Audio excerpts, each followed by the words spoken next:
in the past when he was present with us personally. And we're following those principles that we have experienced for over 55 years, myself and Yaśodā-nandana Prabhu, in applying the process of Krishna consciousness to this organization that we have, the Hare Krishna Society, Prabhupada Disciples Association. And in terms of initiation, yes. And we're very excited to announce that in February 2025, we're going to be having an initiation ceremony for new Krishna Bhaktas, yes, a Prabhupada initiation ceremony. Now, there's two ways to look at the Bhakta, new Krishna Bhaktas. One is, you could have been a member, former member of the ISKCON group and taken initiation from one of their elected gurus. Yes, that there are thousands of people who have done that. And as you know, Vijaya Pandit, some of them are not satisfied with the result. And they're disappointed to feel that they've been misguided by that group. And they want to renounce that so-called initiation and go back to their original name, a Bhakta, whatever, or whoever, or Bhaktin, and then come forward and be a part of our initiation ceremony coming in February 2025. And if you're one of those people that wants to become formally initiated, we understand that, Krishna Kata, we really do understand that if a person was, you're driving, we do really understand if a person was initiated by a bogus guru in the ISKCON group, but their heart was really with Prabhupada, and they feel they were misled, then they really are a Prabhupada disciple. It's not that they're not, because initiation really is a commitment by the individual to follow the process of Krishna consciousness according to Srila Prabhupada's instructions, but they were misled by these elected gurus. Yes. And this becomes a great disappointment for them. And there are thousands of examples, actually. Because, think about it. If someone comes to the mission, they want to serve Lord Chaitanya, and they were initiated by someone, hypothetically in a foreign country, who all of a sudden bloops and takes their money and runs away. And they're going, well, what happened to that? Obviously, this person wasn't a bona fide spiritual master. And that is the situation that some people, probably thousands of people, are in. Not just a few, thousands. Especially in some of these countries where they had these elected gurus initiating thousands of people. And then all of a sudden it's exposed. Oh, this person wasn't really a bona fide spiritual master. So is my initiation bona fide? No, it's not. But my commitment to Prabhupada is bona fide. My commitment to the Sankirtan mission is real. And so we're offering this facility to have this formal initiation for them as well. So all they have to do is get in touch with us, and we can, in any people that are interested, so that we can discuss the matter together and see how things can move forward. So you can be in touch with myself, or you can be in touch with Yaśodā, or Vijaya Pandit, or any of the other God brothers that are working with us. You can be in touch with us, and we will discuss it and figure out a way that you can move forward with us. Bhakta Paul, good to see you. Hare Krishna. just explaining about the initiation coming in February, how people who were already initiated by other gurus, so-called fake gurus, want to renounce those gurus and take a formal initiation. I won't go over it again. You can look at the class, but initiation really is a movement of the heart. It's not a movement of initiation by sacrifice, but there is a formal initiation that sets an example for everyone else, that this is the way that you want to commit yourself publicly to the Sankirtan mission of Lord Chaitanya through a bona fide spiritual master. So this initiation program that we're going to be doing, and will be, like I said, you can reach us for discussion on the matter, how it will proceed. We have an exam. Yaśodā can speak about it later if he so wishes, and some of the other aspects of it to qualify people to take this initiation seriously with us as a group. And it'll be on from Mexico City live. So I think it's Mexico City, but it could be outside Mexico City somewhere at a chosen location. And we expect to have 200 to 300 people at this event. Yes, there are a lot of people interested in spiritual life. We're very sincere. And we're trying to give people, Mother, the opportunity to take this up seriously as Prabhupada disciples. And I think we all know that's a great thing, because all of us will not be here in due course of time. This is the reality of birth and death. Everyone is dying. But these new devotees that become the Prabhupada disciples, they can carry on with the mission. And they can continue to maintain Prabhupada's legacy in the midst of mass confusion. There's tremendous confusion these days in these matters. So confusing. And so many people bewildered by all the things that are going on. So we hope to clear the atmosphere and give hope to other people that there is an alternative. Here's your opportunity to become an official Prabhupada disciple, initiated by the authorized Ritvik system approved by Srila Prabhupada. Yes.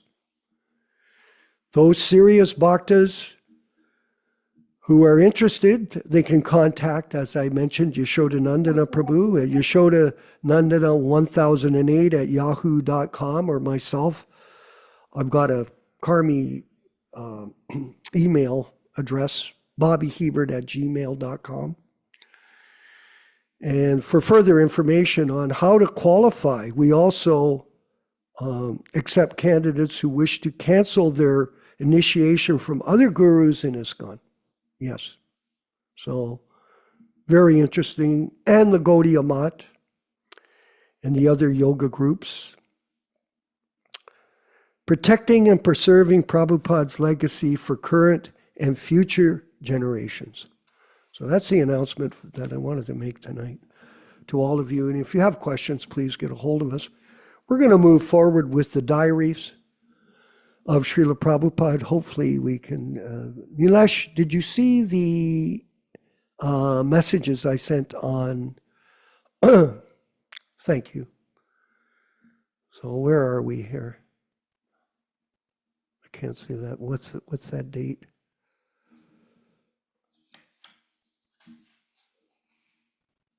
I think I sent February 20, Saturday, January 29th.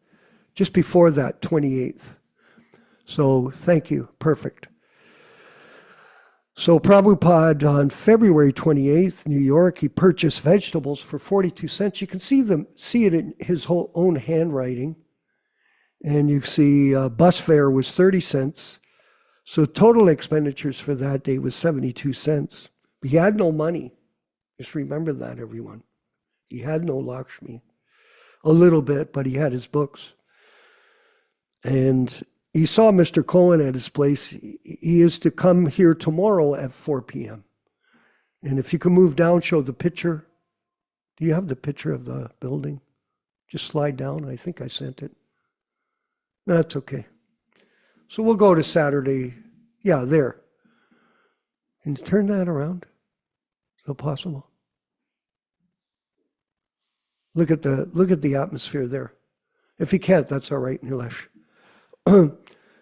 You can see the snow. This is something that Prabhupada wasn't really experienced with. And Srila Prabhupada did grocery shopping at the West End Superette. This is mentioned on page 228, chapter 6. So this gives you an idea of the atmosphere he was in. Coming from Vrindavan, coming from Radha Damodar to this. Saturday, January 29th, 1966. Mr. Hill will call me at 10:30 a.m., Giri meeting at the studio at 4 p.m. Mr. Hill informed that Sachin Mazumdar can be contacted on phone and thus meet him. Mr. Cohen came at 4 p.m. with friends and heard me for 1.5 hours from up at 5:30 p.m. He has taken away 1 set of books on approval, 2 sets of books received back from Paragon Book Gallery, making altogether 9 new sets taken back from them.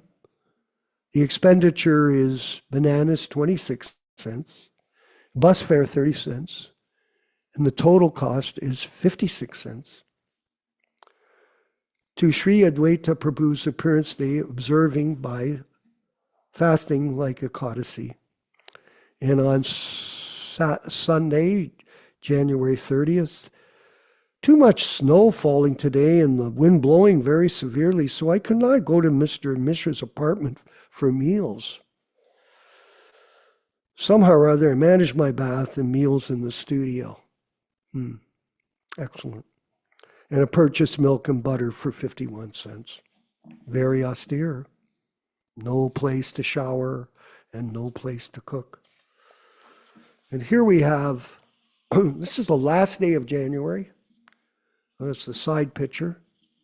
So that's Prabhupada walking on the street. I'll take a better photo, a different perspective for you next time, Nilesh. Thank you. So Monday, January 31st. Today, I met 2 foundations, okay? Carnegie Corporation of New York and Russell Sage Foundation to contact again tomorrow by phone. Expenditure was bus fare 30 cents. So there's the beautiful handwriting of Prabhupada on this entry. And we have a picture of Prabhupada walking with a winter coat there. I don't think you can see it. There it is. There it is. So if you just tilt your head sideways, you can see it. It's Prabhupada, very austere, very humble, and very committed to the Sankirtan mission in the dreary streets of New York back in January 1966 on his own. All glories to Srila Prabhupada and his mission of preaching here to the Western world. We'll move forward with the chanting of Jaya Radha Madhava, and then reading and discussion headed up by our wonderful devotee preacher, Yaśodā-nandana Prabhu. All glories to Srila Prabhupada. Jaya Radha Madhava Kunja Bihari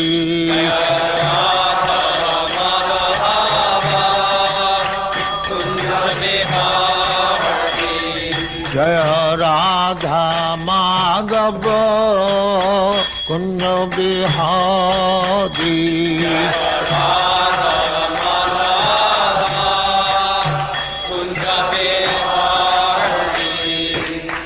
Yaśodā-nandana Brajajana Ranjana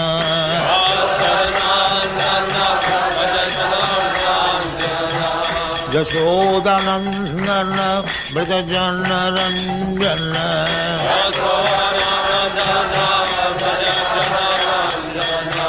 Jamuna Tira Banachari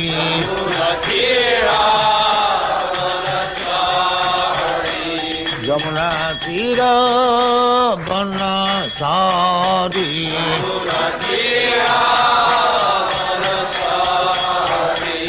Jaya Radha Madhava Kunja Bihari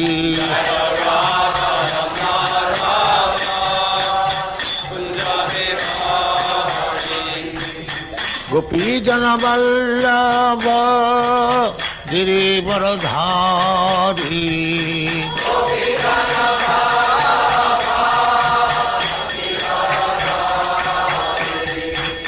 Gopi Jana Vallabha Girivaradhari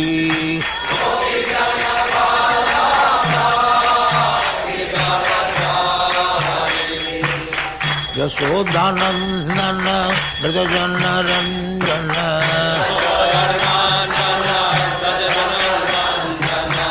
Yaśodā-nandana Dāsa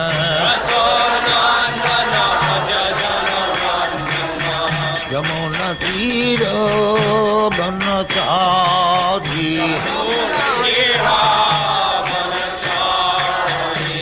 Yamuna Tira Vanachari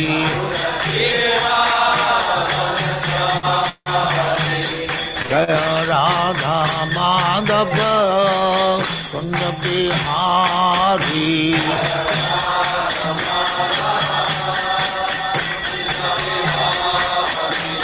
Jaya Radha Madhava Kunja Bihari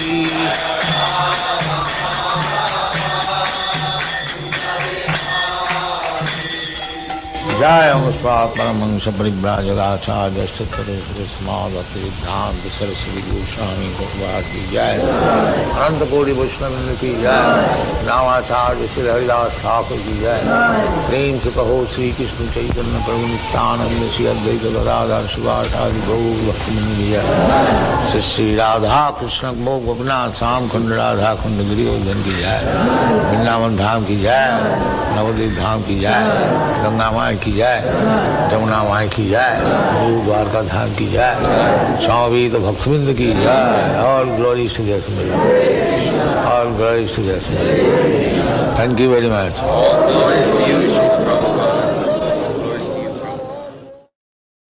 Om Namo Bhagavate Vasudevaya Om Namo Bhagavate Vasudevaya Om Namo Bhagavate Vasudevaya. O my Lord, Sri Krishna, the son of Vasudeva, the all-pervading personality of Godhead, I offer my respectful obeisances unto you. Narayanam Namaskrityam Narayanam Namaskrityam Naram Cheva Narottamam Naram Cheva Narottamam Devim Saraswatim Vyasam Devim Saraswatim Vyasam Tato Jayam Mudirayet Tato Jayam Mudirayet. One should utter the means of conquest, Srimad Bhagavatam and Sri Caitanya-caritāmṛta, after offering respectful obeisances, 1, to the personality of Godhead Narayana, 2, to the Narayana Rishi, who is the supermost human being, 3, to the Mother Saraswati, the goddess of learning, then 4, to Srila Vyasadeva, the author. Thanks everybody for joining to this reading and discussion on Sri Caitanya-caritāmṛta. As we do every week, we will be reading a few selected verses from the Caitanya-caritāmṛta explaining the meaning and the benefit of hearing this powerful transcendental literature. This is from chapter 1, text number 17 through 22. 18 to 22. Jai Jai Sri Chaitanya Jai Nityānanda Jaya Dvaita Chandra Jaya Gaura Bhakta Vrinda Jai Jai Sri Chaitanya Jai Nityānanda Jaya Dvaita Chandra Jaya Gaura Bhakta Vrinda. Glory to Sri Chaitanya and Nityānanda. Glory to Advaita Chandra, and glory to all the devotees of Sri Gaura, Lord Chaitanya. Next text, 19. 18 Thakur Gaudiya ke karye chenoyatmasat. 18 Charana Vandana Tire Morinat. These three deities of Vrindavana, Madan Mohan, Govinda, and Gopinatha, have absorbed the heart and soul of the Gaudiya Vaishnavas, followers of Lord Chaitanya. I worship their lotus feet, for they are the lords of my heart. Text number 20. Grante, previous text. Grante Arambi Karimangala Charanam Guru Vaishnav Bhagavan Tinirasmaranam. In the beginning of this narration, simply by remembering the spiritual master, the devotees of the Lord, and the personality of Godhead, I have invoked their benedictions. Text 21. Tinirasmaranayai vigna vinashana anayasehai nijavanchita purana. Such remembrance destroys all difficulties and very easily enables one to fulfill his own desire. Text 22.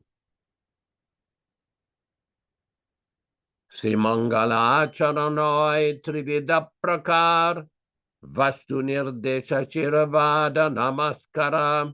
The invocation involved three processes: defining the objective, offering benedictions, and offering obeisances. Welcome everybody to this reading and discussion on the original Sri Caitanya-caritāmṛta. This reading is conducted from the original non-edited, non-interpolated, non-adulterated version from 1974 and 1975. All synonyms, translations, and purports by His Divine Grace A.C. Bhaktivedanta Swami Prabhupāda, Founder-Ācārya of the International Society for Krishna Consciousness, also known as the Krishna Consciousness Movement. Today we are reading from Adi Lila, chapter 5, text number 19.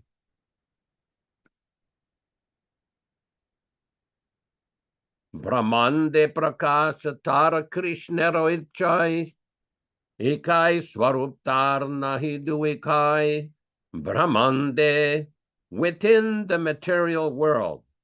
Prakasha, manifestation. Tara, of it.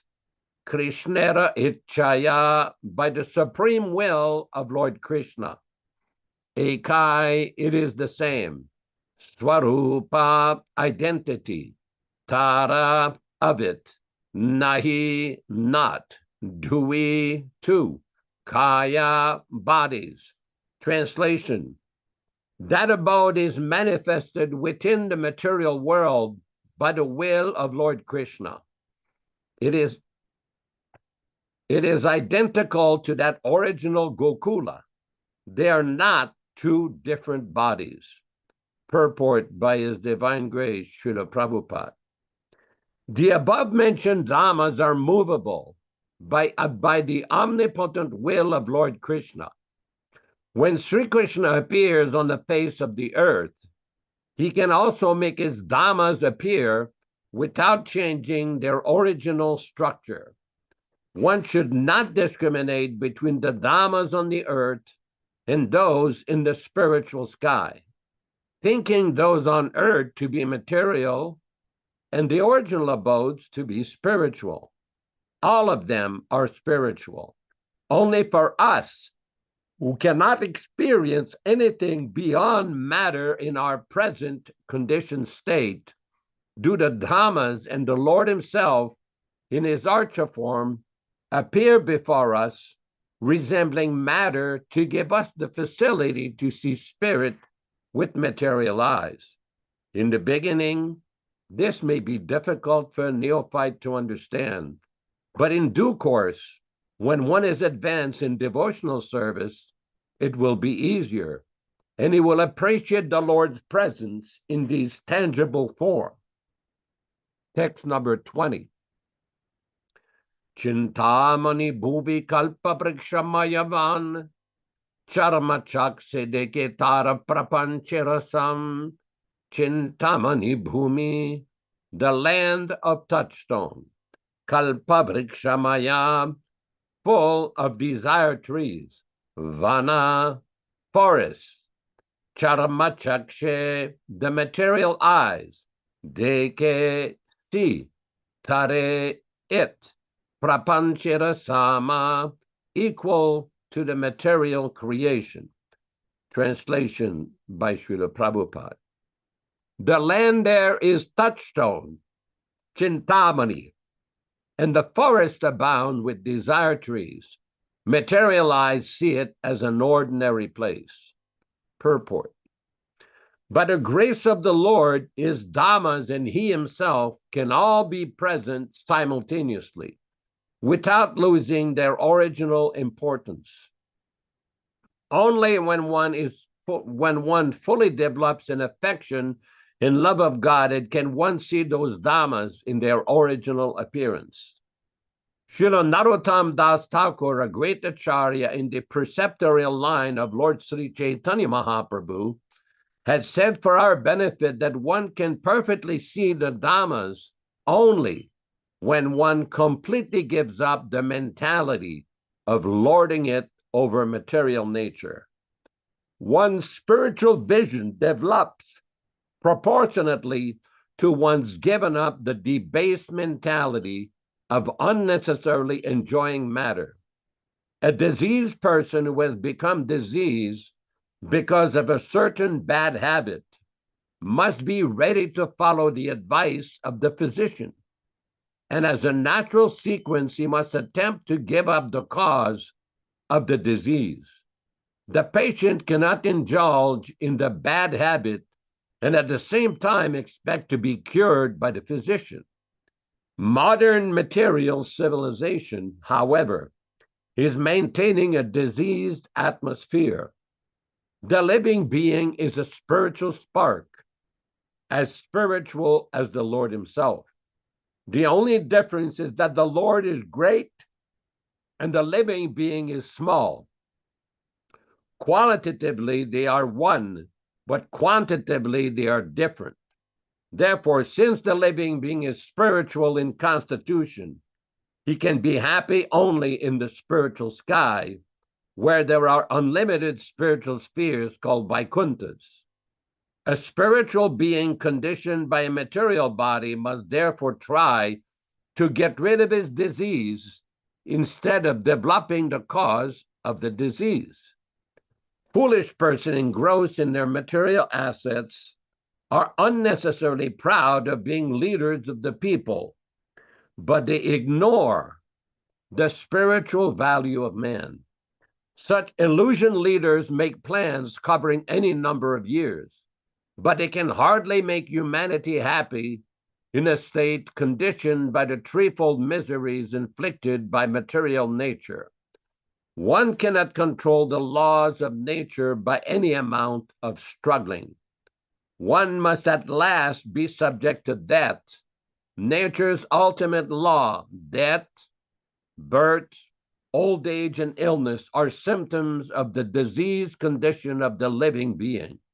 The highest aim of human life should therefore be to get free from these miseries and go back home, back to Godhead. Text number 21. Premonetre deke nara swarupa prakash gopa gopi sange yanha krishnera vilas. Premonetre, with the eyes of love of Godhead. Deke, one sees. Tara, its. Swarupa Prakasha, manifestation of identity. Gopa, coward boys. Gopi Sange, with the coward damsels. Yanha, where? Krishnera Vilas, the pastimes of Lord Krishna. Translation.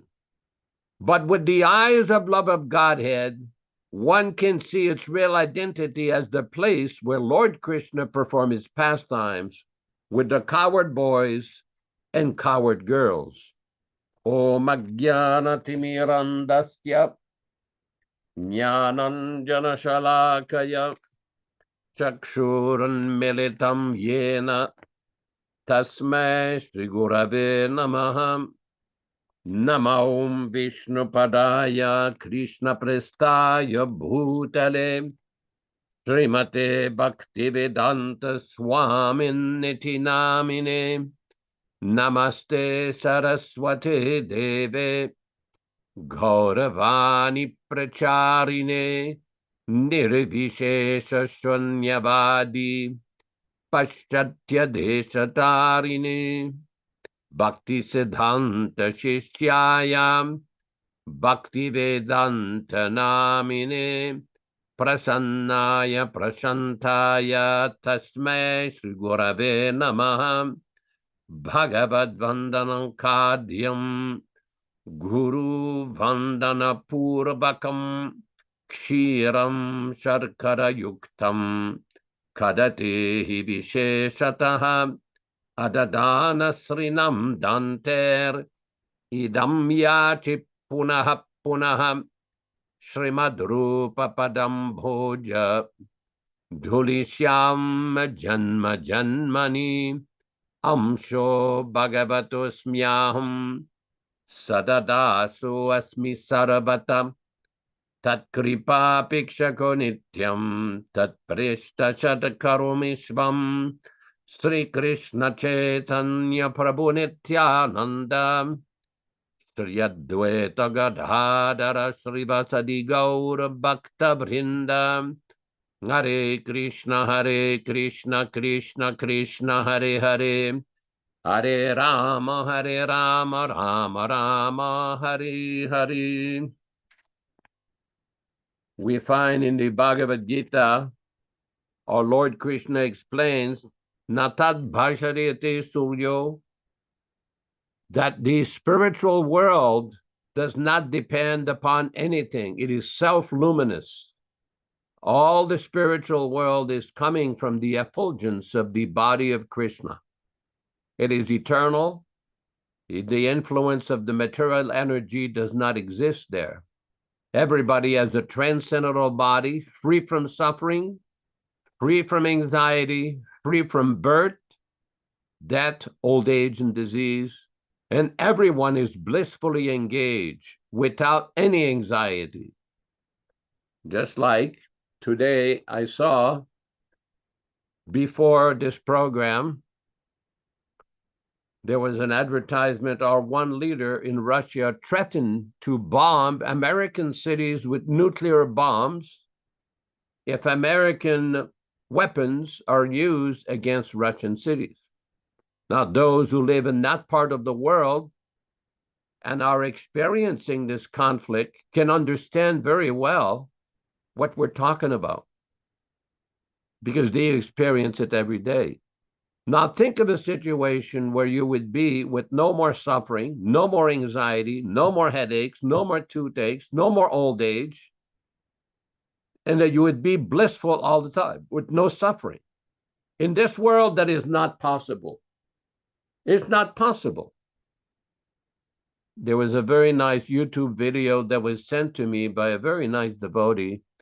And in that video, it's very interesting how Prabhupada, don't accept old age, don't accept disease, do not accept the pains of birth and death.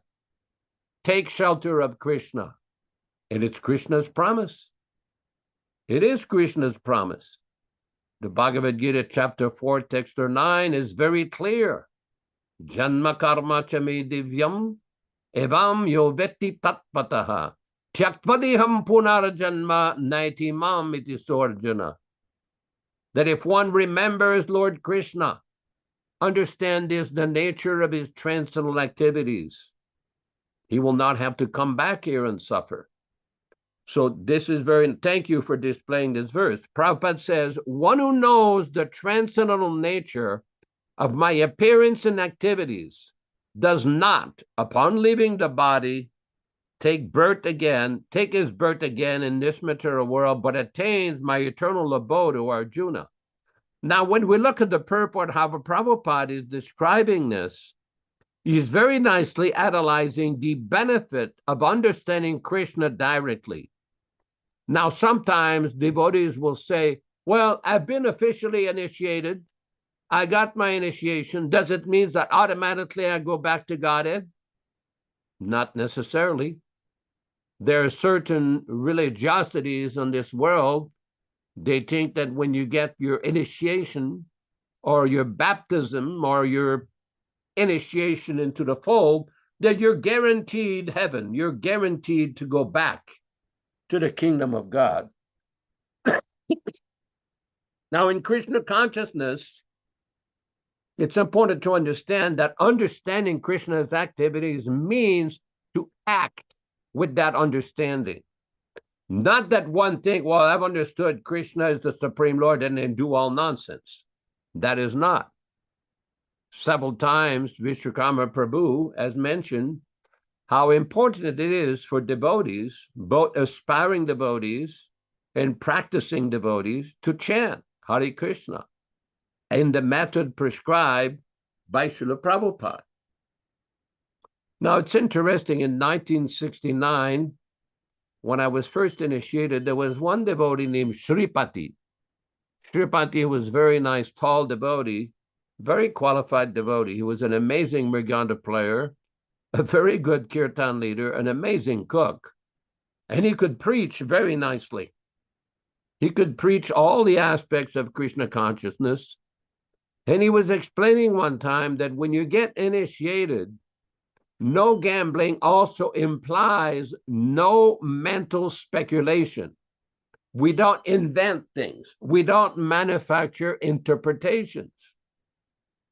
Because now we see certain persons who have been engaged in the path of Krishna consciousness, they manufacture different interpretation for various political agendas. But this is not the business of a bona fide devotee, a bona fide sadhaka or practitioner. Because what happens if one starts to speculate and concoct different interpretations, it's very easy to be lost, to lose one's intelligence. How many times has Prabhupada emphasized that we follow the example and the teachings of the previous acharyas?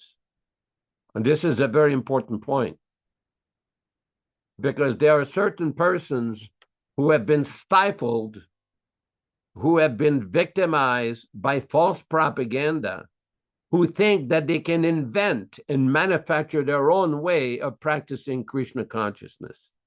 For example, during the manifested presence of His Divine Grace Srila Prabhupada, he requested that preaching should be done in a certain way. We would chant in the street, we would distribute books, we would present Krishna consciousness in a certain way. Now, he allowed certain devotees to use Western-style clothing because it facilitated increase in book distribution. But in general, Prabhupada was very strict about the proper chanting, the proper presentation, and also very strict about distributing his books. Why am I saying this? Because at some point in the movement, during Prabhupada's presence in 1974, one of the leaders in the movement started to distribute records, some of Prabhupada's records. When Prabhupada heard about it, Prabhupada said, no, do not give the records. They will not understand Krishna consciousness. Give him my books. Focus on my books. Now, it is well known to those of you that have got a little bit of understanding of the history of this, Vishwakarma Prabhu especially, that after the departure of Srila Prabhupada, of course, Prabhupada is always present, but after the post-1977, new introductions were made in the methods of preaching.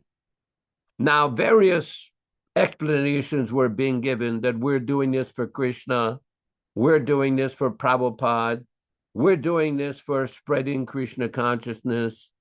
And then gradually, so many new things were invented. Bumper stickers, baseball caps, rock and roll records, Korean oil paintings, so many new devices that have nothing to do with the methods prescribed and authorized by Srila Prabhupada. Why did they do this? It was convenient for making money. There was a higher profit margin by selling these various articles and gimmicks rather than selling Srila Prabhupada's books. Now, the problem with that, by disobeying Prabhupada's instruction, it has an adverse effect on the whole preaching and momentum of the Krishna consciousness movement. I remember one discussion I had with one of the leaders in Buffalo, New York, where I suggested to him, why do you want me to come back and basically enthuse the devotees to go distribute rock and roll records in downtown Toronto? What are you trying to tell me? Oh, you don't know what's going on. We're making so many new devotees and the money is used for Krishna. I said, it may or may not be, but that's not the standard that Prabhupada gave us. Prabhupada had unlimited intelligence to spread Krishna consciousness. Why? Because he was in direct touch with Krishna, directly authorized and inspired by Krishna. People will say, well, who are you to say that?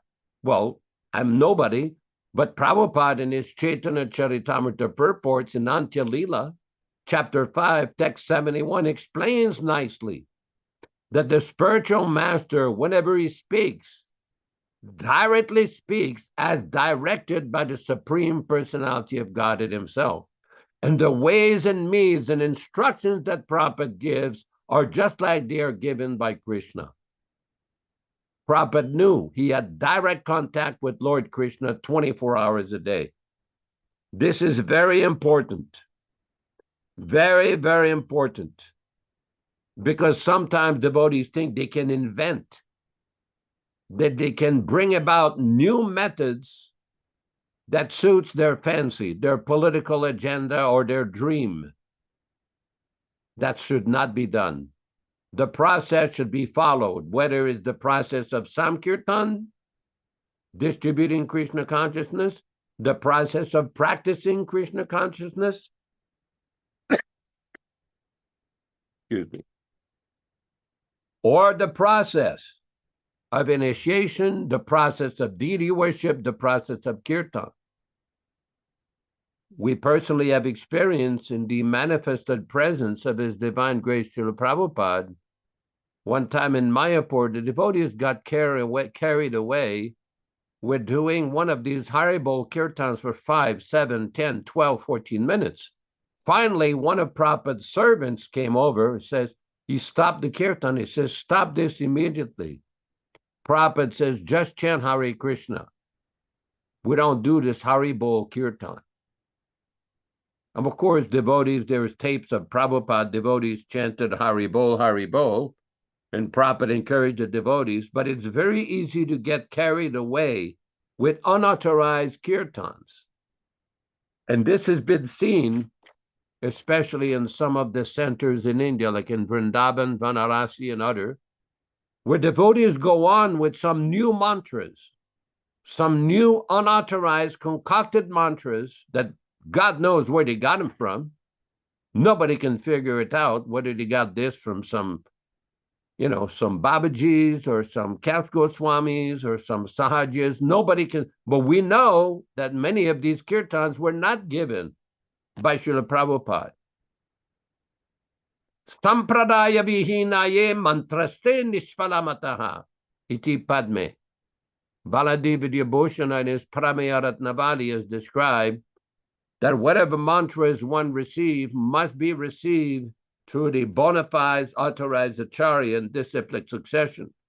So the question comes, who has given these concocted songs and mantras? Where did they come from? We know it's not from Prabhupada or Prabhupada's books or instructions. This is the result of disobeying Prabhupada's instructions. Because from one disobedience goes to another one, another one, another one. Recently, a devotee was asking me, well, I've taken initiation from such and such person. What should I do? I said, well, first of all, why don't you get yourself familiar with Prabhupada's statements about initiation? Not the official propaganda, not the official party line propaganda. No. Prabhupada's points about this term, initiation, initiated, diksha, and look at all the statements that Prabhupada made. Why does Prabhupada use the word authorized? Just like Prabhu Vishwakarma mentioned in his brief talk, that many persons, both you have a class of self-appointed gurus and voted-in gurus who manufactured and invented a bogus, fanciful appointment based on misinterpretation of Prabhupada's statements. And they made sure they prevented any public discussion. They make sure that the actual evidence never surfaced for almost 10 years, whether it was Prabhupada's will or many of Prabhupada's direct statements, or it was secret. Nobody could get hold of the actual original statements of His Divine Grace because they had a political agenda. We have no such thing as a political agenda in Krishna consciousness or an agenda for self-aggrandizement or self-promotion. Prabhupada did not give any of his disciples any pada titles. Where did they come from? Who invented all these things? Who manufactured all these nonsense titles? Simply due to false ego and personal ambition. No wonder why there's such hodgepodge ideas and so much confusion, because of concoction and deviation from Srila Prabhupada's instruction on so many levels. And if you try to discuss it in any of these temples, you take your life in your own hands. You better be careful. You can either get beat up, or you get banned, or if you're lucky, you'll survive, but you won't have a reasonable discussion with anybody. It has become a cult, a Jim Jones type Guyana cult. This movement is not a fanatical, crazy cult. It is a scientific practice and explanation of the process of bhakti by His Divine Grace, Srila Prabhupada. Those who are serious, I'm talking about people that are intelligent and serious about practicing this process, should not be victimized by the false propaganda of these people. Why are they inventing mantras? Who gave them the authorization to concoct many of these mantras? Nobody. Nobody. Now, somebody may argue, well, if the name of Radhe is always beneficial, Krishna says that many people in Vrindavan, they say Radhe, Radhe. Well, that's nice. That's very good. You chant Radhe, Radhe, but why not chant the way that Prabhupada chanted? The way that Prabhupada gave the instruction. Same thing with everything. Everything Prabhupada gave. As part of this program, many times we've discussed the society of book changes, which many persons in ISKCON are calling editorial changes. Okay, well, that's nice. You call it whatever you want, but you're changing the philosophy. He has seen the truth is not the same as they have seen the truth. And even if somebody were to argue, well, from a Sanskrit perspective, the word upadikshanti is plural. So there's nothing wrong with saying they have seen the truth, but that's not how Prabhupada gave it. That is not how Srila Prabhupada chose to translate that verse. We cannot manufacture our own way of following the Acharya. Nobody has the authority to do that. And people should use their God-given intelligence and follow Prabhupada's instruction to understand everything properly.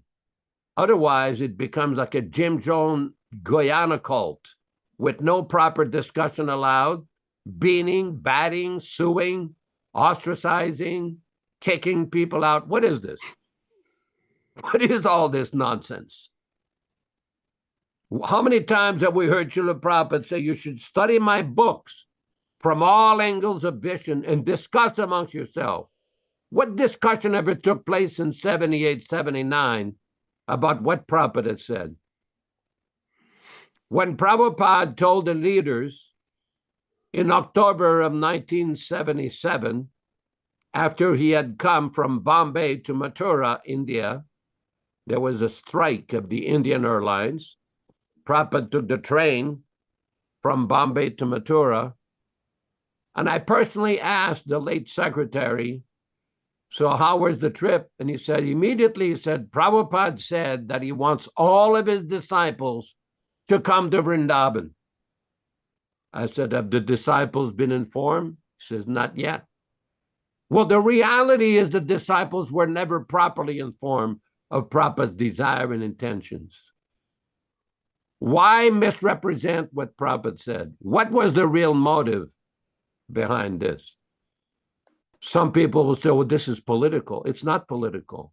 Discussing the order and instructions of the spiritual master is never political. And this is devotees should not be afraid to discuss, not be afraid to question, not be afraid to quote from Prabhupada and demand explanation for all this perversion of the teachings, this changing of the teachings, changing of the instructions. And this is very important because we are getting many devotees from different parts of the world who are informing us, we don't want changed teachings. We don't want changed books.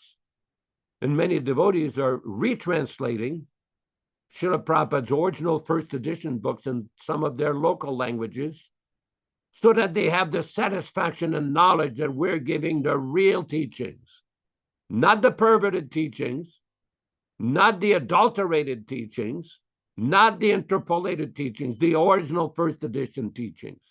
And this is very important. Very important. Prabhupada says our whole movement rests on these books. Our whole preaching depends on these books.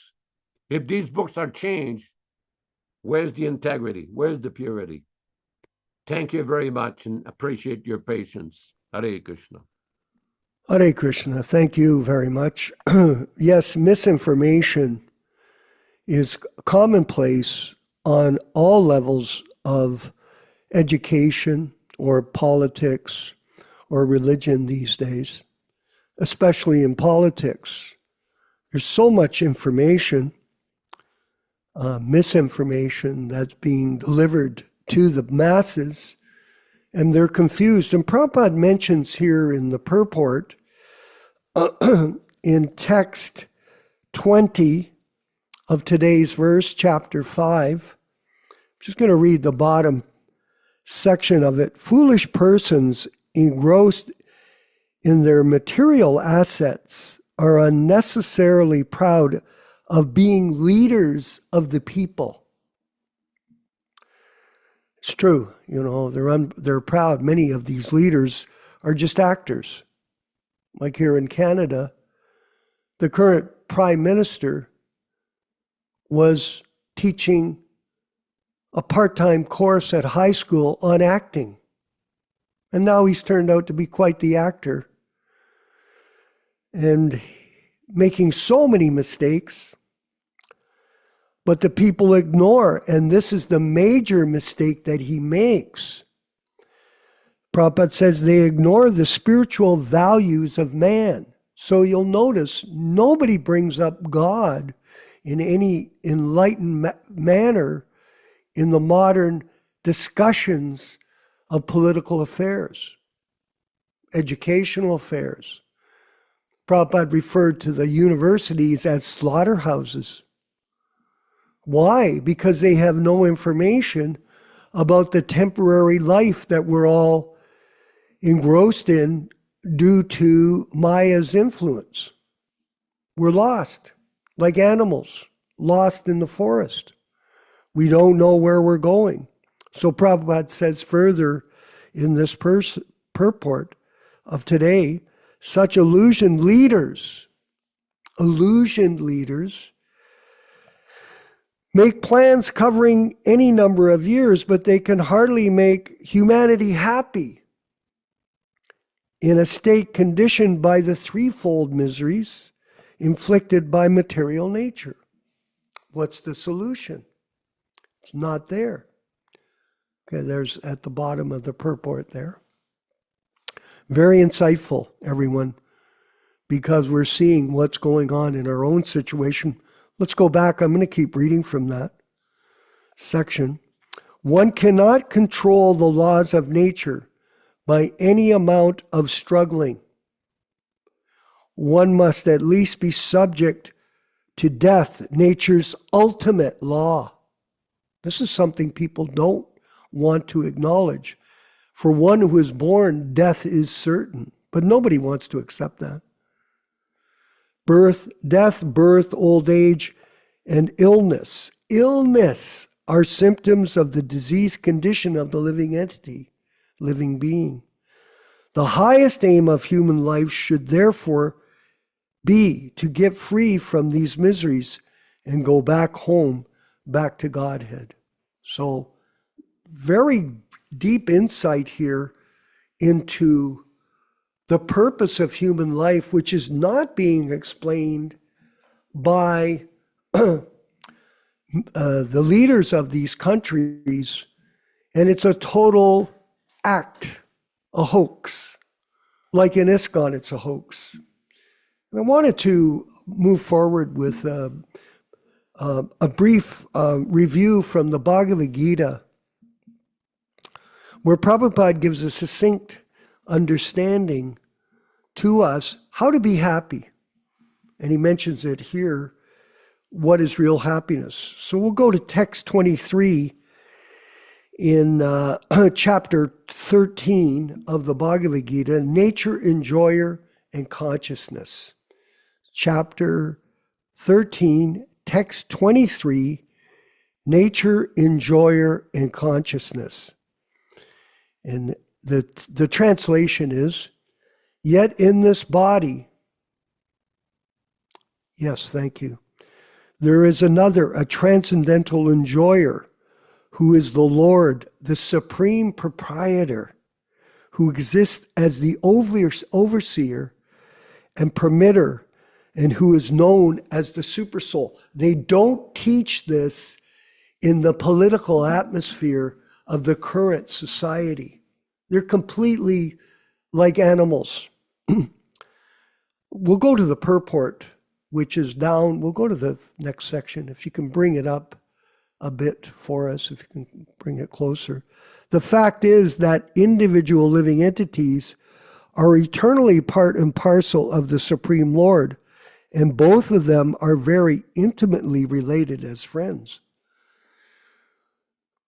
But the living entity has the tendency to reject the sanction of the Supreme Lord and act independently in an attempt to dominate the Supreme Nature. And because he has this tendency, he is called the marginal energy of the Supreme Lord. The living entity can be situated either in the material energy or the spiritual energy. As long as he is conditioned by the material energy, the Supreme Lord as his friend, the super soul stays with him just to get him to return to the spiritual energy. The Lord is always eager to take back to the spiritual energy, but due to his minute independence, the individual entity is continually rejecting the association of spiritual light. This misuse of independence is the cause of his material strife in the conditioned nature. The Lord, therefore, is always giving instructions from within and from without. From without, he gives instructions as stated in Bhagavad Gita, and from within, he tries to convince him that his activities in the material field are not conducive to real happiness. This is the corruption of the political leaders. They say you'll be happy if you have more money. Not true. Just give it up and turn your faith towards me. Then you will be happy. There is no happiness in this world. He says, thus the intelligent person who places his faith in the Paramatma, or the Supreme Personality of Godhead, begins to advance toward a blissful eternal life of knowledge, which people nowadays have no information about, Bhaktaran Singh. None. This is a desert that we're living in, and we're all dying due to lack of transcendental knowledge to understand the purpose of human life. Yaśodā-nandana Prabhu. Seeing some very important points. Everybody knows there's an old saying, how do you know when a politician is lying? The answer is as soon as they open their mouths. Because they cannot be on a platform of truthfulness. That's why, as a devotee, the first point of a Brahmin or Vaishnava devotee is to be truthful, to be honest. And this was the one great quality that Srila Prabhupada had. Perfect quality at all times. He was always truthful, always straightforward. He taught us this point. This is very important, because I've seen so many devotees get bewildered by even devotees who have the appearance of Vaishnavas, they have the dress of Vaishnavas, they have the look of Vaishnavas, the shaven head of Vaishnavas, but yet they behave just like a mundane politician. We don't need that. Nobody needs that. I want to read a few points here, because we were talking about in the Caitanya-caritāmṛta how Krishna Das Kaviraj is describing the spiritual world, both Goloka Vrindavan and Gokula Vrindavan on this planet. I'm going to read 2 or 3 paragraphs. This is from a lecture from London, England on August 21st, 1973. August 21st, 1973, this is the installation of some deity, the Radha Gokulananda deity. And Prabhupada says, just like electricity is everywhere, electrons, one who can tackle the electrons, they can talk without any direct connection by electronic method, thousand miles away, just like radio message, television message. So similarly, Krishna is also everywhere. Just like the waves of sound, the wave is going on. As soon as you I produce one sound, immediately within a second, the sound goes around the earth 7 times. So if a material thing has got so much power, just think how much power God has got. Prabhupada said, now this universe, this material world is called Devi Dham. Devi Dham, it is under the control of the material energy. Srishti Sthiti Pralaya Sadhana Shakti Reka Chayeva Yasya Bhuvanani Vibharti Durga, Brahma Samhita 544. This energy is also personified called Durga Devi. So above this planetary system, there is Mahesh Dhamma. Mahesh Dhamma. In the border between spiritual sky and material sky, above that there are Hari Dhamma, the Vaikuntha planets, where Narayana, in various forms, is predominating. And above all of them, there is Goloka Dhamma, or Krishna's Dhamma. So picture we have given in the Srimad Bhagavatam. So Goloka Namni Nijadamni Talechatasya Devi Mahesh Hari Dhamashu Teshu Teshu Tete Prabhavani Chaya Vihichaschayena.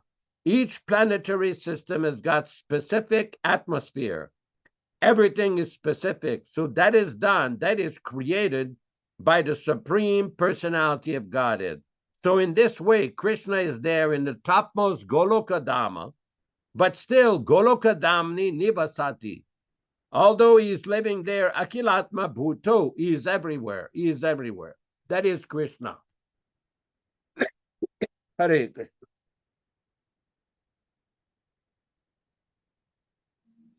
Yes, thank you.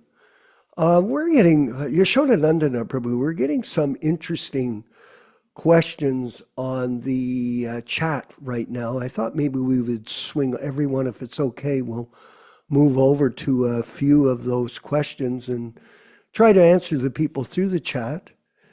And we can call on different people to give in our panel to give responses. Here is one from Kanta Das in Trinidad, is it, Prabhu? I think it is. If we are misguided by the current gurus, are we like fishes in water dying of thirst? Now, this is a very interesting point.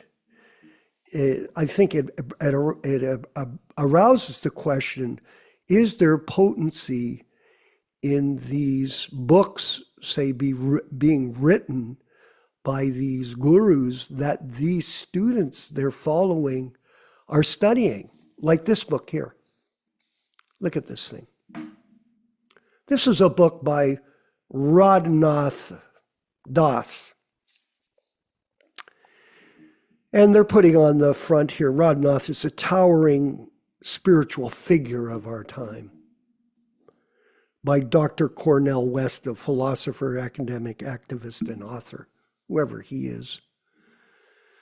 If you get a chance to read this, Kanta, you'll say to yourself this: if you're a sincere seeker of the truth, if you are a sincere seeker of Krishna, you will think, yes, this has no potency, zero. So what happens is the sincere disciple that's looking for the truth, yes, not for a show bottle guru like this character.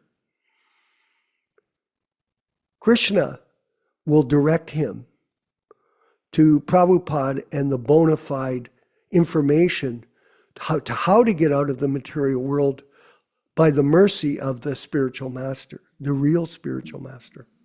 Yes, if someone is truly sincere, then he will be blessed. Otherwise, he's reading these books. How can he be satisfied? Right now, Yaśodā-nandana Prabhu, there's a whole situation that's arose with a fellow that joined in Montreal when I was vice president there, and Sankirtan leader, Bhakti Stephen, who's now become Shivaram Swami, so-called. And he's written all these Sahajiya pastimes in his books that they're distributing in America right now, as opposed to Prabhupada's books. Ron Singh, what do you think of that? Someone is writing books on Krishna Leela, manufacturing pastimes and projecting that he's achieved Jugala Priti. And Prabhupada said, if you do that, then there's every chance that you will fall down. And in his case, his so-called followers will also fall down. So is it dangerous? From a spiritual point of view, and Nilesh, I see your hand has come up. I thought your example of a few weeks ago was very informative about the medicine. If you change the medicine, then it will not cure the patient. And when these people change the information of the transcendental world, of how to get out of this repetition of birth and death, how to become transcendentally positioned, if you change that, you will not be cured of the material disease. No way. So thank you, Kanta, for that comment. Nilesh Sharma, please, and thank you, by the way, for all the work you're doing right now. Go ahead. Hare Krishna, Jai Shri Prabhupada. As they say, the student is as good as his teacher. So my teacher has been for this presentation, Venkat Prabhu. So the credit goes to him for being an excellent teacher. Thank you. A student is as good as a teacher. So yes. if we want to be going back home, back to Godhead, then we have to have a proper teacher. So if we take fake gurus as our teacher, where is going to be our destination? And if we take a bona fide spiritual master, who is a authorized representative of Krishna, where Yes. are we going to be? So Yeah. everything is related to the teacher. And so if any thanks has to be gone, it has to go to Venkat Prabhu. And this is a good lesson for even me, is how to become Dasanu Dasanu Das. So the servant of the servant of the servant. So to understand what shoes he wears, every one of us has to kind of go into those parts also. Very interesting topic today. And, as they say that these dharmas are non-different than one which is happening in the spiritual realm. And so my thoughts went in when I was in Vrindavan, and when we go to this place called Nidhivan. Remember, Krishna's pastimes in Vrindavan had occurred, they are occurring, and they will continue to occur. Now, somebody may question this, what proof do you have of this? And so my answer to this is very simple, is that, of course, we need to have our eyesight changed to a divya drishti, or a divine vision, if we were to purify ourselves. But if we were to go to Nidhivan, even with this prakrit, this material eyes, you will see that in Nidhivan, every night, they arrange the bed for Radharani and for Krishna in the temple room. They arrange for the foodstuffs. They arrange for the sindoor. Everything is done very properly and left in a very clean way. And then those doors are locked and nobody is allowed inside before sunset. And before sunrise, and everything is locked. It's indoor. It's under lock and key.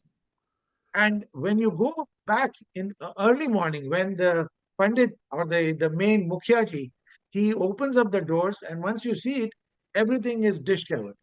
So today also, the belief is that Krishna and Radharani come to Nidhivan and have their intimate pastimes in Vrindavan even today.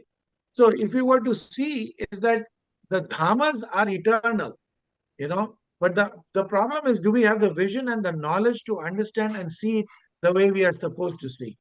And this is where, even for us, understand who is a real guru, who is the real spiritual master, needs a little bit of study, needs a little bit of change of vision to see what is the distinction, what will one lead us to, and where. So you may be in water, just like the analogy was given, and you're dying of thirst, but that thirst is not being quenched by the water which is around you. It has to come from a bona fide source. It has to come from a source who has seen the truth. And you bring up this book of this person called Radhanath Swami, and the author who claims that he is one of the towering spiritual personalities.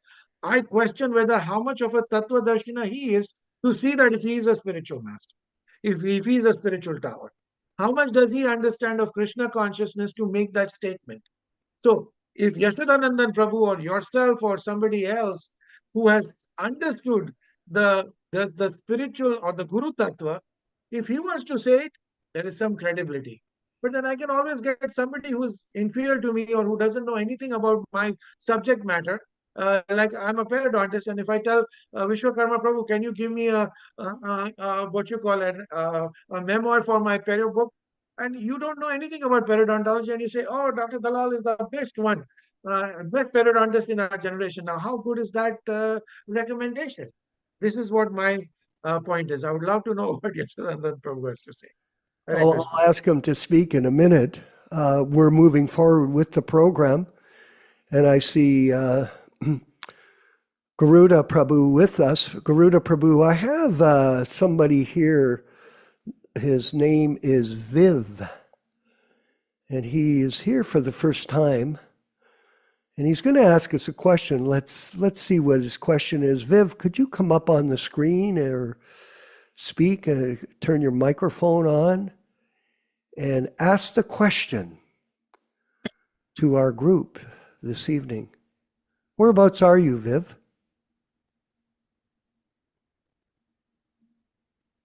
I guess he's not able to correctly use the technology. Garuda, my friend, how are you from Harvard University? Please, if you could further comment on today's subject, of the pure message, how important, like a medicine, it cannot be changed because it'll change the whole function of the message in terms of delivering the conditioned soul. Garuda Prabhu from Harvard University. I came in late, but my pranams to all of you. Yes. Yeah, you know, Vishwakarmaji, even in mundane academics, you just can't make free of a discipline. In fact, you are rigorously reviewed to be able to teach. The PhD is not enough. You are reviewed over and over and over. Why isn't that rigor there with the devotees? It should be. It was there with Prabhupada. Prabhupada was even rigorous with the Bhaktivedanta Institute. There was one sannyasi in Vrindavan, and I'm not sure who it was, but I have an idea. But he made business cards, and he put, such and such Swami, and then PhD. Prabhupada got a hold of these cards, and he tore it up, and he said, this must not happen. It must be the real PhD and work with Swarup Damodar. So in this way, I think Prabhupada was very rigorous, and I think that we need to be rigorous. And I think that happens by checks and balances. If I want to know if I'm being rigorous, I'll send something to you, Vishwakarmaji, or to Yaśodā-nandana ji, or another god brother or god sister, in whom I can place some trust to receive constructive criticism. So, there was this on the Dandavats page, I saw once Radhanath Swami gave a lecture, and it was called "Don't Criticize Devotees." I said, okay. And then I saw a month later, Vaisheshika gave a talk, and it was labeled "Don't Criticize Devotees." And I said, oh my God. I said, what? And then Caitanya-caritāmṛta wanted to do a podcast with me, and he said, what would you like to call it? I said, please criticize me. I want to grow. There is constructive criticism to remain rigorous. Now, there's criticism that's meant to hurt and harm. Yaśodā-nandana ji has talked about that in past presentations here and said that's not what we're about. He made it very clear that's not what we're about. But both of you have made it clear, and others here, we are here for constructive criticism. I myself, despite the fact that I'm an overeducated idiot at Harvard and so on, I'm ready for any criticism. Any criticism I'm open to, as long as it's constructive and true and sincere criticism. It's wonderful. I benefit tremendously. So I think I hope that speaks to your point, Vishwakarmaji, about being true to the teachings. We have to help each other be true to the teachings. Well, I wanted to mention to our group that we do appreciate all the people that do attend the classes on a regular basis. And it shows that by action, you're interested, like we all are, in learning more of this philosophy from our God brothers and God sisters. Absolutely. And we do appreciate that. We're not, like I had a person call me up. I said, I may make a mistake. Of course, I'm not perfect. But at the same time, we want to be corrected. And if there are mistakes that have been made, we will correct them, and we'll try to move forward constructively as gentlemen and ladies. Yes. With Vaishnava etiquette. Yes. And this shows real sincerity of purpose. Not condemn people. No. Not even in this case, and Prabhus, I'm going to mention something, and I'm not going to mention names, of course, because some people in our group in certain parts of the world have been threatened in the same way that Sulochan was threatened by Kirtananda, and Radhanath. Yes. And that's very serious. And it's going on, Garuda, in real time right now. And we should be very mindful that there is danger in telling the truth sometimes. There is, whether it's political, like you can see recently, as you know, in Butler, whether or not he's telling the truth or not, that's another subject. But they still tried to kill him, this Trump fellow, unfortunately. That's not the way you resolve a problem. And this, we've discussed this, dissension. A dissenter is not chastised, he's welcomed, actually, by an organization or group, because it'll help them get better. And the ISKCON group, instead of embracing discussion and dialogue, they banish everyone. They hide away. And now they're segregating Garuda Prabhu into different organizations that they create, like Krishna Life, Krishna West, and the list goes. Vaisheshikas, a different organized Silicon Valley. They're claiming to be ISKCON, but they're not ISKCON. And they're creating their own individual corporations and their own businesses for their own, what they would call missions, to spread Prabhupada's message. And it's completely changed. So this is a tragedy and very unfortunate. And what can you do? We're marching on as a group, and we're doing very well, by the way. And like I mentioned earlier, we're looking at a large reinitiation of some people as Prabhupada disciples officially, and for new people to come so that they can carry on the mission after our departure. This is logical.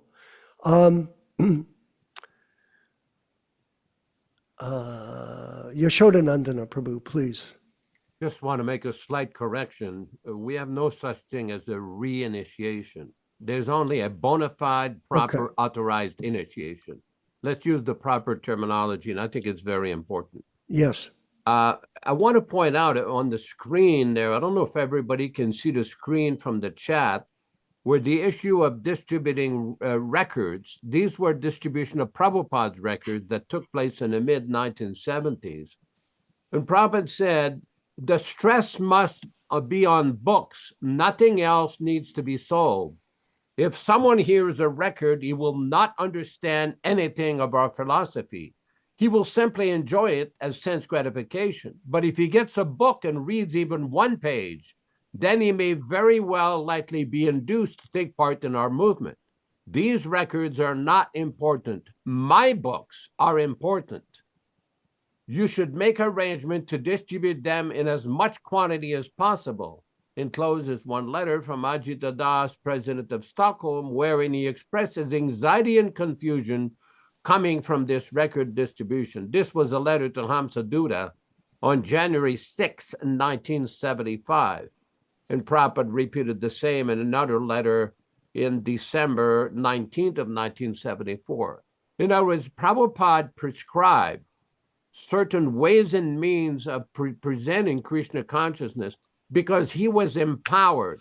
When we use the term Shakti Avesha Avatar, this is not just a fanciful Sanskrit term.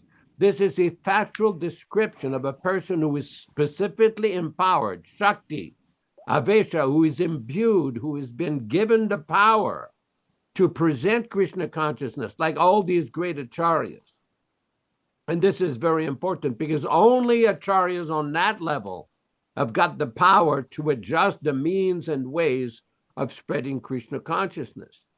And Prabhupada was concerned about this. In October of 1977, Prabhupada told the late secretary, my concern is that the aims and ideals of this institution may become dismantled. Prabhupada saw the tendency, specifically of his Western disciples, to constantly change things. He did not like that.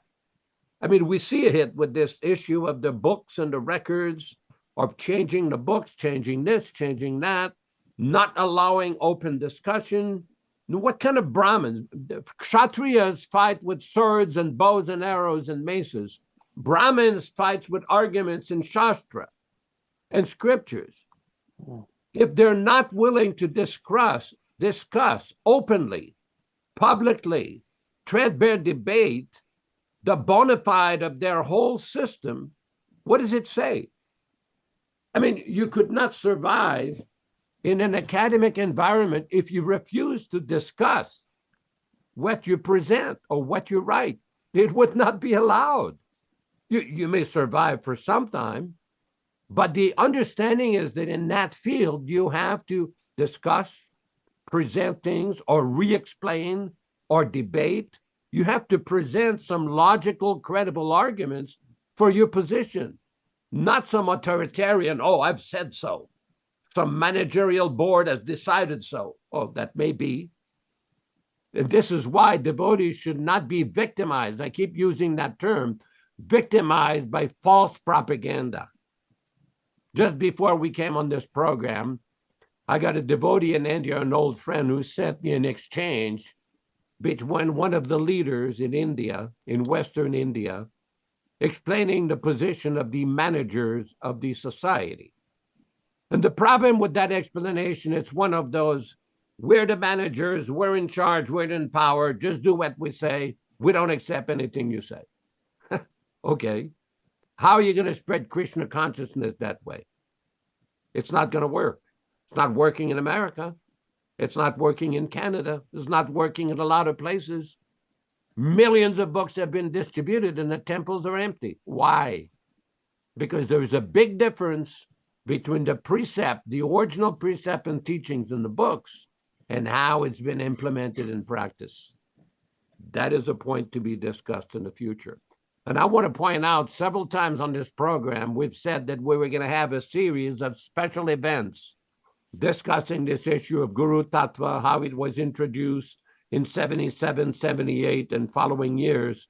We will do this, and we invite anybody to send to Vishwakarma and myself list of topics, list of questions, list of concerns, because this will be a series, not just one event, but several events where we're going to discuss this and go in depth about what happened, why it happened, and what are Prabhupada's statements on these issues. Hare Krishna.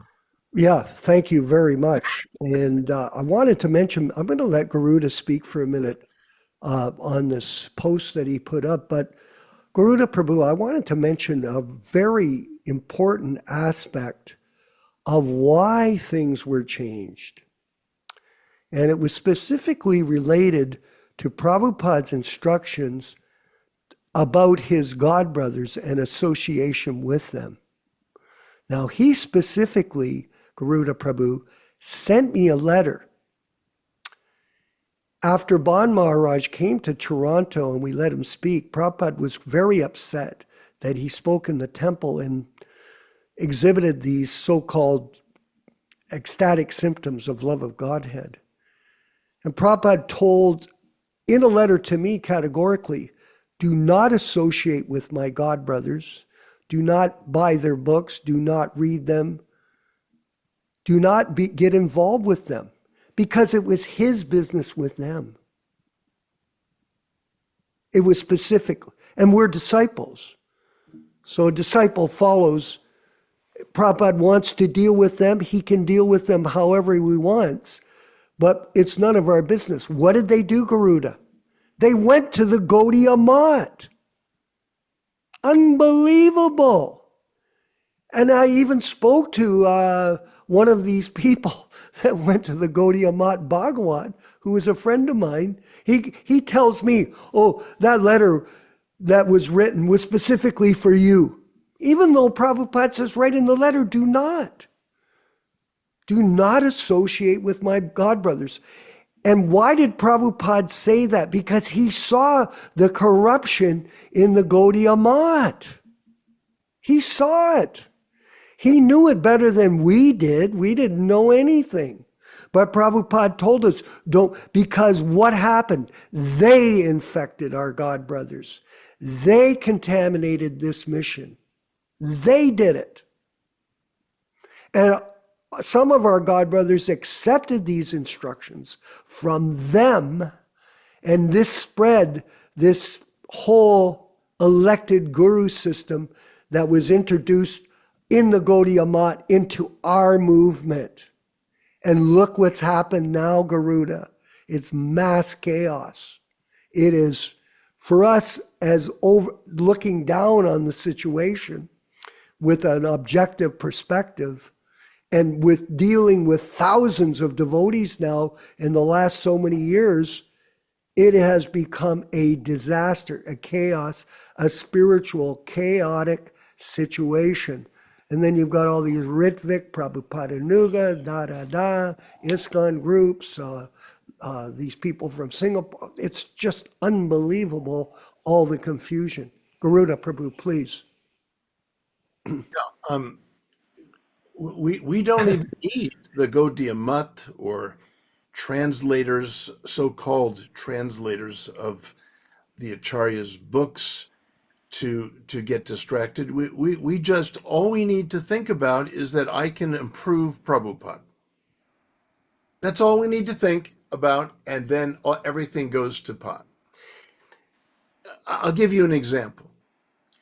I was sitting in a room with Dravida, one of the premier editors and changers of Prabhupada's books. Huh. And Rameshwar was there, and we were in the BBT, and Rameshwar said, for the benefit of Garuda, I was just becoming aware of the extent of the changes. Rameshwar said, why did you change a sentence in the Caitanya-caritāmṛta where Prabhupada says, when the jiva is in the tatastha shakti, blah, blah, blah, and so on. You changed it to the jiva is the tatastha shakti. Why did you, there was nothing wrong grammatically with the sentence, was there? Dravida said no. Was there anything, wildly out of place, or, isn't that what he said in the transcript and so on? He said yes. And he said, so why did you change it? He said, I changed it because it doesn't make any sense. I said, Dravida, what? Do I have to read Prabhupada's books through your brain? Is that what you're requiring me to do? I'm a pretty intelligent guy, maybe not the brightest bulb in the room, but you know what? I don't want to read Prabhupada's books through your eyes. I want to read exactly what Prabhupada said. He said, but Garuda, 4 other places say the jiva is the tatastha shakti, so it doesn't make any sense to say when the jiva is in the tatastha shakti. And I said, I can tell you right now, as a trained theologian, how that makes brilliant sense, right off the bat. He said, how? I said, when Prabhupada says the jiva is the tatastha shakti, that's an ontological assertion. And when Prabhupada says when the jiva is in the tatastha shakti, that's an existential assertion. There was a pregnant silence. His jaw was dropped. And he said, well, I never thought of that. Dravida, do I have to wait until you are able to appreciate Prabhupada's statements to be able to read his genuine words? You've got to stop. This is what I encountered, Vishwakarmaji. Well, thank you. It's outrageous. Very. I can give you example after example after example after example ad nauseum. I've studied the whole thing more than anyone else has. And I've published a whole scholarly book denouncing the change, going into any author's book after they have departed this world and changing what they have written. This is immoral. This is ethically transgressive. What to speak of the spiritual master's writings? Yeah. This is unthinkable. They have done the unthinkable. Like I said, Garuda Prabhu, it is a difficult situation, and there is a lot of chaos as a result of it. And we're going to march forward together as a group. Yaśodā, Prabhu, if you could further comment. Thank you. Just 1 second. Yep. Yeah, this is a very important point that was raised by Garuda Prabhu. In other words, the writings, we've touched upon this several times, but this can be dealt with many different angles. The writings of these great acharyas are untouchable. no one in the history of Vaishnavism has ever touched one syllable of the Acharya's writing, especially the founding Acharyas of these different sampradayas. No, Prabhupada, we don't say he's the founding Acharya of the Gaudiya Sampradaya, but he was the founding Acharya of ISKCON that was meant to spread Krishna consciousness all over the world. He occupies a very unique, special, and distinct position that no other Acharya ever did. He went all over the world to spread Krishna consciousness. So for anybody to try to touch his writings and change them in whether they think they're improving or clarifying or editing, it's simply nonsense. It's simply nonsense. It shows a very high level of arrogance and ignorance of proper principles of scholarship, whether it's academic scholarship or devotional scholarship. They just don't get it. That these writings are directed by Krishna himself to the pure devotee. How can you fix that? How can you change that? No, there is no fixing that. Yeah. Now, there is a way from scholarly standards that you can publish a book. You can have explanation, footnotes, clarifying exhibits. There's ways to Yes, clarify things. Annotations. Annotations Yaśodā-nandana. in the proper way. Yes. This has been done with many great Sanskrit texts like the Ramayana, the Mahabharata, the Vedas, but you don't change the original text. No. That is not acceptable. No, it's really so dangerous what they've done. My point to this group is that if you can change Prabhupada's Vani, then anything after that can happen. Anything. That's the beginning of all disaster, right there. Exactly. In my opinion. I mean, this is just my opinion, Vishwakarmaji. No, it's a fact. These statements that you're making were confirmed by Prabhupada on multiple occasions.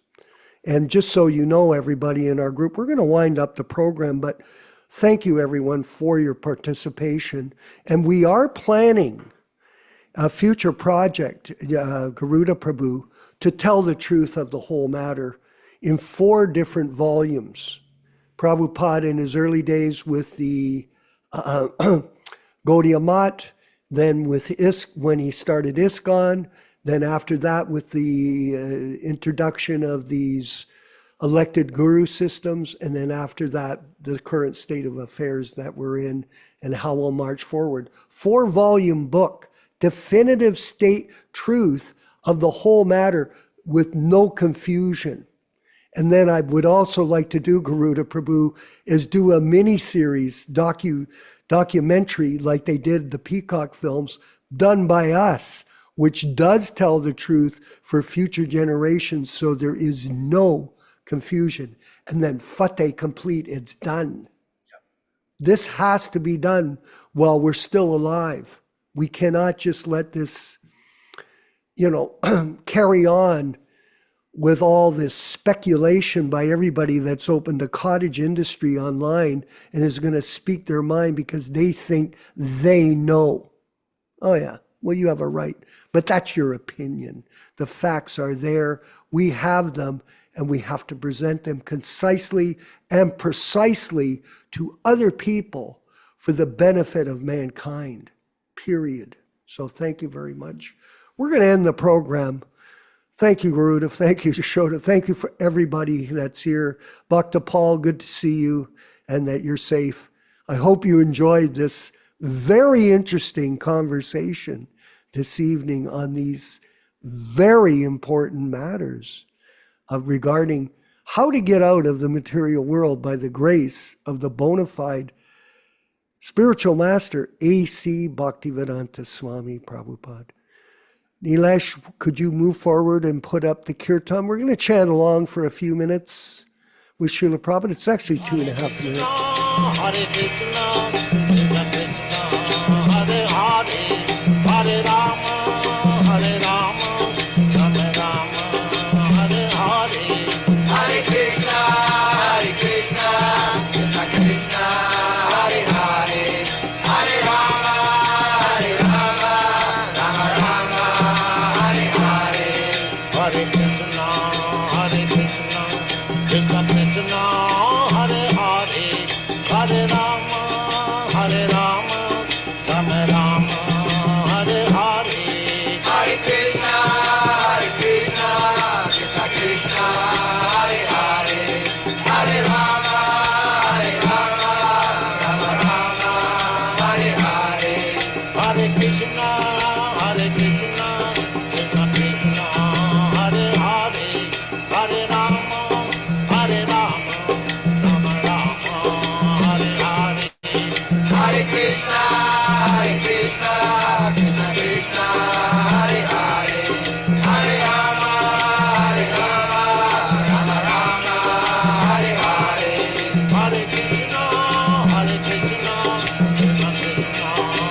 let us offer our respectful obeisances to all the assembled Vaishnava devotees of the Lord. Vanchakalpa tarubhyascha kripa sindubhya evacha patitanam pavanebhyo Vaishnavibhyo namo namaham. I offer my respectful obeisances unto all the Vaishnava devotees of the Lord. We all offer our respectful obeisances unto all the Vaishnava devotees of the Lord who can fulfill the desires of everyone, just like desire trees. And we're full of compassion for the fallen souls. We thank you all for participating. Thanks Nilesh Sharma Prabhu, Nilesh Sharma for hosting the program, and Venkat Prabhu for managing everything also in the background. Vishwakarma Prabhu, our main host, Garuda Prabhu with your very nice comments, and everybody who participated in the program. We invite you to come on Saturday morning at 7 a.m. Pacific Standard Time, corresponding to 10 a.m. Florida time and Hamilton, Ontario, Canada time, and join us in a reading of the original non-adulterated 1972 Bhagavad Gita. Thank you all for your comments and participation. Bhakta Paul from Ukraine, respectful obeisances to your heroic service over there, you and Jagannatha Prabhu, or whatever name you go by these days. And we welcome you to come again on Saturday morning. We definitely will have some more lively discussion on Saturday morning. Thanks, everyone. Hare Krishna, Hare Krishna.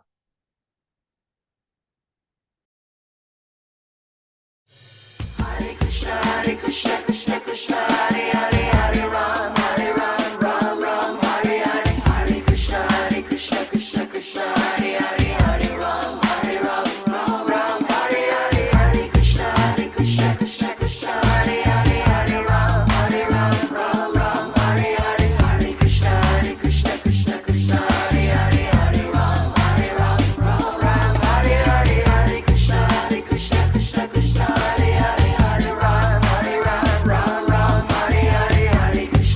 Ram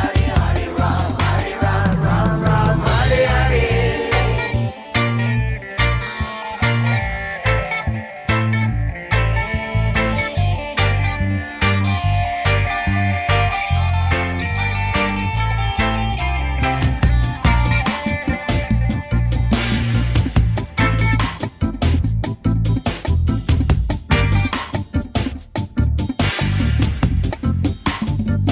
Hare.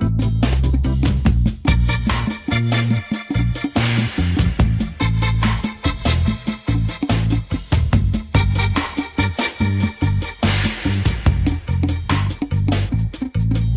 Hare.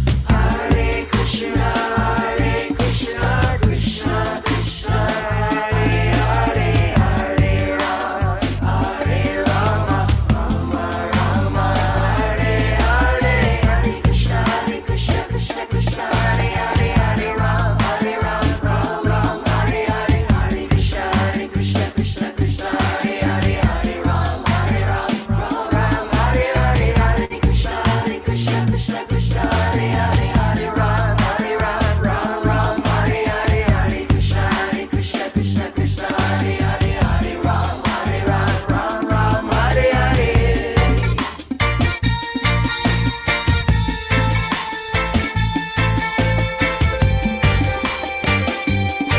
Ram Hare Hare. Hare Krishna, Krishna Hare Hare, Hare Ram, Ram Hare Hare. Hare Krishna, Krishna Krishna, Hare Hare, Hare Rama, Rama Rama, Hare Hare.